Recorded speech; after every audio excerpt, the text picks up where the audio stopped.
So recently আমি গেছিলাম BT road রথতলার ওপর চায়ের বাড়ি নামে এই ক্যাফেটাতে। এটা একদম রথতলার ওপরই, জাফরানির পাশে। তো যারা ওখানে থাকো একবার অবশ্যই ভিজিট করো। তো ভেতরটা ভীষণ ছোট, ছিমছাম একটা পরিবেশ। আর পুরোটাই কিন্তু হ্যান্ড পেইন্ট করা ওয়ালটা, এটা কিন্তু এটার মেইন একটা অ্যাট্রাকটিভ পার্ট। তো এক সাইডে ছিল কলকাতা থিম, দেন বাঙালিয়ানা একটা পার্টে ছিল, আর ছিল রবীন্দ্রনাথ ঠাকুর আঁকা এবং সেখানে তার গান এবং কবিতা লিখে রাখা। বাই দ্য ওয়ে, আমার চ্যানেলে এখন নতুন মানুষজন ভয়েস ওভার দিচ্ছে। আর এবার আসি খাওয়া দাওয়া প্রসঙ্গে, যেটার জন্য যাওয়া। আমি আর আমার ফ্রেন্ড গিয়েছিলাম। তো ফার্স্টে নিয়েছিলাম একটা কিউই মোহিতো, এটা বেশ টক মিষ্টি ফ্লেভারের ছিল। নেক্সট নিয়েছিলাম একটা কোল্ড কফি, এটা ক্লাসিক কোল্ড কফি, একদম বেসিক।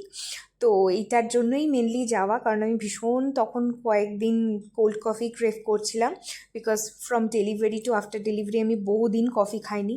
তো আমার বেশ ভালো লাগলো টেস্টটা। এরপর নিয়েছিলাম চিকেন পপকর্ন, এটাও খেতে বেশ অ্যাভারেজ ছিল। 90 রুপিস নিয়েছিল, 10 পিসেস ছিল। আর নিয়েছিলাম এই চিকেন চিজ পিৎজাটা, এটাও খেতে বেশ ভালো ছিল। মোটমাট আমাদের তো বেশ ভালো লাগলো।